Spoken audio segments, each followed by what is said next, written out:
रंजन जायसवाल। आइए आज जानते हैं स्वराज हॉस्पिटल में हम, और हमारे साथ जो हैं यहाँ के डायरेक्टर जो ओम प्रकाश कुमार जी MBBS है और निदेशक जी भी हैं, उनसे बात करेंगे। सबसे पहले अपने हॉस्पिटल में किस किस बीमारी का इलाज होता है वो जान लेते हैं, और कौन कौन से डॉक्टर अपने हॉस्पिटल में बैठते हैं। हमारे यहाँ जनरल सर्जरी का सब काम होता है, लेप्रोस्कोपी भी होता है, जनरल फिजिशियन का भी होता है, ICU है हमारे यहाँ। मुख्यतः सर्जरी और ICU हमारे यहाँ चलता है। डॉक्टर्स में एक मैं हूँ, मैं एनेस्थेटिस्ट हूँ। एक डॉक्टर रजनी रंजन है जो सर्जन हैं, और कुछ डॉक्टर्स हैं जो ऑन कॉल हैं। जैसे डॉक्टर अखिलेश प्रसाद आते हैं, फिजिशियन हैं, वो जनरल मेडिसिन में MD हैं। डॉक्टर अतहर इकबाल हैं जो शिशु रोग विशेषज्ञ हैं। डॉक्टर प्रिंस हैं, वो फिजियोथेरेपी में है। डॉक्टर वरुण अखिलेश बताए, डॉक्टर अखिलेश हैं, वो फिजिशियन हैं। डॉक्टर वरुण हैं, वो ऑर्थोपेडिक्स का कोई केस वैसा इमरजेंसी ICU में आ जाता है तो उसके लिए उनको हम बुलाते हैं। डॉक्टर मनोज झा आते हैं, डॉक्टर राहुल आते हैं, ये तीनों ऑर्थोपेडिक्स। अभी जैसे गर्मी का मौसम चल रहा है और काफ़ी लोग जैसे डिहाइड्रेशन के शिकार हो जाते हैं, तो किस तरीके से पानी वगैरह का ध्यान रखना चाहिए, कितना पानी पीना चाहिए, वजन के हिसाब से भी इसमें कुछ ख्याल रखना पड़ता है। एक नॉर्मल एडल्ट को गर्मी के समय में 3 से 5 लीटर पानी रोज पीना चाहिए, और ये नहीं है कि उस पानी को हम एक ही बार में पी लें, पीते रहें। कहीं धूप में निकलना हो तो हम घर से पानी पी के निकलें, या पानी की व्यवस्था रखें, ज़्यादा देर हम प्यासे नहीं रहें, इसकी सुविधा ज़रूर रखें। अभी के गर्मी में जो खास करके 10 बजे के बाद और 10 बजे से 2 या 3 बजे तक की जो गर्मी होती है, उससे परहेज करना बहुत ज़्यादा ज़रूरी होता है। छाता लगा के चलें, छाँव में रहें, और हमेशा पानी पीते रहें। पानी पीने से आप हाइड्रेटेड रहेंगे तो आपको लू लगने की संभावना कम रहेगी। जैसे कि और भी जैसे कई तरह के प्रॉब्लम हो रहे हैं, खाना वगैरह जो अभी लोग खा रहे हैं, किस किस प्रकार के खाने का भी ख्याल रखना चाहिए, साग सब्जी वगैरह गर्मी में। गर्मी में देखिए, हम लोगों का कल्चर ही बना हुआ है कि गर्मी में जो गर्मी के समय में जिस भी किसी तरह का सब्जी मिलता है, जैसे कद्दू, पपीता, झींगा, झिंगनी, ये सब ज़्यादा खाना चाहिए। तरबूज मिलता है, तरबूज खाना चाहिए। ककड़ी मिलता है, खीरा मिलता है, इस सब का सेवन करना चाहिए। नारियल पानी पीना चाहिए। तो यह सब ज़्यादा लेने से, बेल का शरबत पीना चाहिए। नारियल पानी से कोलेस्ट्रॉल भी बढ़ता है, बहुत लोग बोलते हैं। अब देखिए, कोई भी चीज़ यदि आप बहुत ज़्यादा लेंगे तो कोलेस्ट्रॉल, तो आप तेल खाएंगे उसमें भी बढ़ेगा, कोलेस्ट्रॉल आप घी खाएंगे उसमें भी बढ़ेगा। तो कोलेस्ट्रॉल उनके लिए परहेज करना है जिनका कोलेस्ट्रॉल बढ़ा रहता है, जिनका लिपिड प्रोफाइल गड़बड़ है। लिपिड प्रोफाइल यदि नॉर्मल लिमिट में है तो नॉर्मल भोजन तो आदमी करेगा ही। अब जिनका लिपिड प्रोफाइल बहुत गड़बड़ है, उसको हम लोग सलाह कर देते हैं कि आपको ये भोजन नहीं लेना है, तेल घी कम खाना है, मसाला कम खाना है, जितना भी ज़्यादा ग्लाइसेमिक इंडेक्स का जो भी खाना होता है उसको रोकना है। डायबिटीज़ के और BP के शिकार काफ़ी पेशेंट अभी ज़्यादा से ज़्यादा आ रहे हैं हॉस्पिटल में, किस तरीके से ख्याल रखना चाहिए, और कितने लोग बोलते हैं डायबिटीज़ है या नहीं है, अगर आप लोग का साल में या 6 महीने में एक बार चेक जरूर करना चाहिए। जी बिल्कुल करना चाहिए, कम से कम आजकल तो 30-35 के बाद। देखिए, डायबिटीज 2 तरह का होता है। एक तो बच्चे से ही मिलेगा, तो उसको टाइप 1 बोलते हैं, उसकी वो कम है और उसमें तो इंसुलिन ही देना पड़ता है।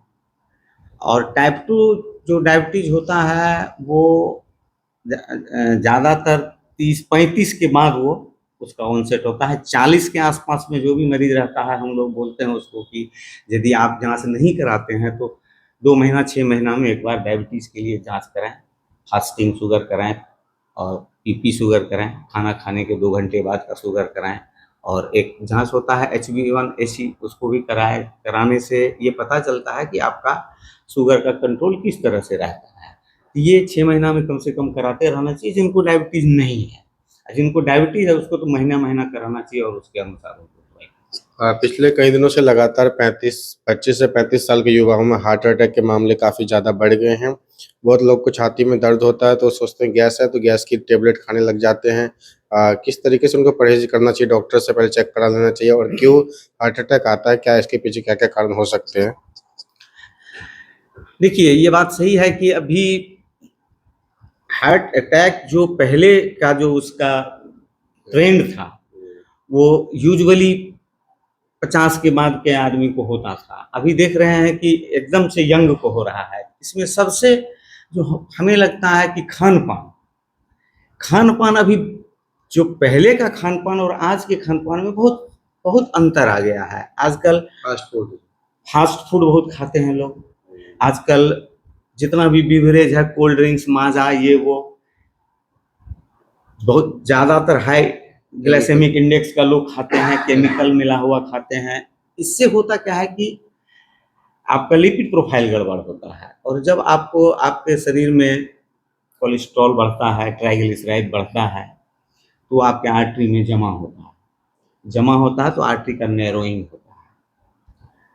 तो अभी का जो खाने पीने का जो ट्रेंड आ, तो क्या क्या KFC चिकन, तो ये वो पिज्जा बर्गर, मैदा युक्त खाना खाना, ये सब। और आजकल आप देखेंगे कि जो मोटापा भी बहुत ज़्यादा लोगों बढ़ में गया है। हाँ, एक्सरसाइज नहीं करते हैं। एक्सरसाइज कम करते हैं। और अब तो युवाओं में बहुत सारा आ गया है कि लोग नशा के रूप में क्या क्या लेते हैं। और अभी तो बिहार की ये स्थिति है कि लोग फोरेक्स और क्या सुलेशन वगैरह क्या सुनते रहते हैं, क्या क्या किस किस तरह का नशा लेते हैं। बहुत सारा पेशेंट आता है, पता चला कि कुछ फोरेक्स पी लिया, कुछ नशा, कुछ सूंघ लिया, बेहोश हो गया, तो लाता है।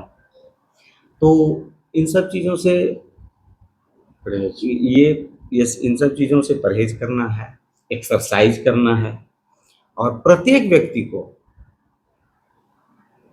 15 साल से लेकर के 60 साल 65 साल तक के व्यक्ति को कम से कम आधे से 1 घंटा एक्सरसाइज रोज करना चाहिए। ये चेस्ट में मतलब दर्द जो होने लगता है बहुत लोगों को, तो डायबिटीज वो गैस से होता है। ज्यादातर लोगों में क्या है कि चेस्ट पेन हुआ, चेस्ट बर्निंग हुआ, बर्निंग लगा, तो अभी तो हमारे यहाँ 90% लोग खुद ही डॉक्टर हो गए हैं। बिहार में क्या, इंडिया का कहिए, हमारे खुद ही ले लेते टेबलेट। तो गए दुकान पर, हमको गैस हो गया है, हमको गैस हो गया है, वो टेबलेट खाते हैं। तो उनका जो गोल्डन पीरियड होता है ट्रीटमेंट का, वो चला जाता है। तो आपको जब भी आपको छाती में बर्निंग सेंसेशन हो, जब भी आपको मैंने दर्द हो, सांस लेने में दिक्कत लगे अचानक से, और आपका वो दर्द जो है गर्दन में ऊपर जाए या आर्म में आए, पसीना आवे, तो आपको सबसे पहले डॉक्टर से संपर्क करना चाहिए, नज़दीक में जो भी हॉस्पिटल है, और कम से कम एक ECG निकाल के वहाँ पे एक करवाना चाहिए, ताकि ये क्लियर हो कि इनको, उसके बाद हार्ट अटैक का और सारा जांच है। तो चेस्ट पेन को कभी इस तरह से नहीं लेना चाहिए कि चलो गैस है। बहुत सारे मरीज आते हैं, उनका 8 दिन 5 दिन बीत जाता है, डॉक्टर साहब हमरा गैस भेले, गैसे प्रॉब्लम है और कुछ नहीं से, गैस ठीक भाई, सब ठीक भाई, वो खुद भी आधा से ज़्यादा डॉक्टर खुद भी हो जाते हैं। तो जब भी कभी भी हार्ट में मतलब चेस्ट पेन हो, या बर्निंग लगे, या ब्रेथलेसनेस हो, अचानक से ब्रेथलेसनेस हो, चेस्ट पेन हो, या ये बर्निंग लगे कि जल रहा है, कंठ जल रहा है, छाती में बीच में एकदम जलन हो रही है, तो एक बार ECG अवश्य कराना चाहिए। लीवर के कमजोर के कारण आजकल बहुत बढ़ रहे हैं केस आ रहे हैं, क्योंकि बहुत सारे अल्कोहल यूज़ कर रहे हैं, और इसके अलावा जो है पेट वगैरह लोगों को जैसे खराब हो रहा है, बवासीर के जो है केस वगैरह बढ़ रहे हैं। किस तरीके से समझे कि हमें ये बवासीर वगैरह हो गया है, हम और लीवर वगैरह हमारा कमज़ोर है, तुरंत डॉक्टर से चेक करवा ले, और क्या क्या इससे बचने के उपाय हो सकते हैं? देखिए, लीवर की बीमारी अलग है, बवासीर अलग है। लीवर से संबंधित कोई भी बीमारी आपको होगी तो आपको अपच होगा, आपको पेशाब पीला हो सकता है, यदि जॉन्डिस दिख सकता है, उल्टी आ सकती है, खाना ठीक से नहीं पचेगा। तो इस समय में क्या, सबसे पहले तो डॉक्टर से संपर्क करना चाहिए, कोई भी कम से कम एक एमबीबीएस डॉक्टर से संपर्क करना चाहिए। और लीवर का भी बीमारी जो है, खान पान, अल्कोहल तो यहाँ बंद है, लेकिन बंद क्या है, खराब अल्कोहल मिलता है, लोग पीते ही पीते हैं, लोग पीते ही पीते हैं। और अल्कोहल तो खुद में खराब है, और उसमें भी जो आजकल तो बनने लगा है, गांव देहात में बनता है और लोग पीते हैं। तो एक ये रीजन है। दूसरा है, जो पता है कि जो भी कॉज आप हार्ट अटैक का ले रहे हैं या फिर आप डायबिटीज का ले रहे हैं, ये फास्ट फूड वगैरह, केमिकल युक्त खाना, प्रिजर्वेटिव युक्त खाना, ये पैक्ड खाना, तो इन सब चीजों से तो गलत असर पड़ता ही है। और बवासीर के कारण, बवासीर का, देखिए बवासीर आप देखेंगे कि बवासीर का जो हम लोगों का एक पोस्चर है, खड़ा रहने का, इससे भी बवासीर होता है। और कहा जाता है कि जो आपको जानवर में बवासीर नहीं होता है, क्योंकि उसका जो बनावट किया हुआ है दोनों हाथों वो उस तरह से है। तो जब भी रेक्टम के पास जो वेनस ड्रेनेज है, उसमें कोई ये आ जाता है, कमजोरी आ जाता है, तो वही कमजोरी से उसका वेसल्स का डायलेटेशन होता है, उसी से बवासीर। खड़े रहने से मतलब क्यों होता है? कब्जियत, ये हो गया पोस्चुरल। कब्जियत ही एक बड़ा कॉज है। आजकल देखेंगे कि एक यह भी बड़ा बीमारी है कब्जियत।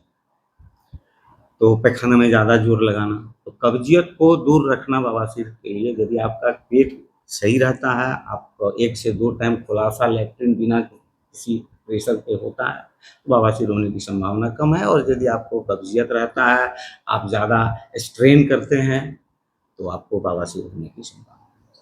तो ये थे हमारे साथ डॉक्टर ओम प्रकाश जी, जिनका साफ साफ कहना है किसी भी प्रकार की जनरल प्रॉब्लम हो, बवासीर हो, डायबिटीज़ हो, बीपी हो, अन्य कई प्रकार की जो समस्या है, आप एक बार जो स्वराज हॉस्पिटल आ सकते हैं, चेक करवा सकते हैं। जिला सहरसा से रंजन जायसवाल की रिपोर्ट।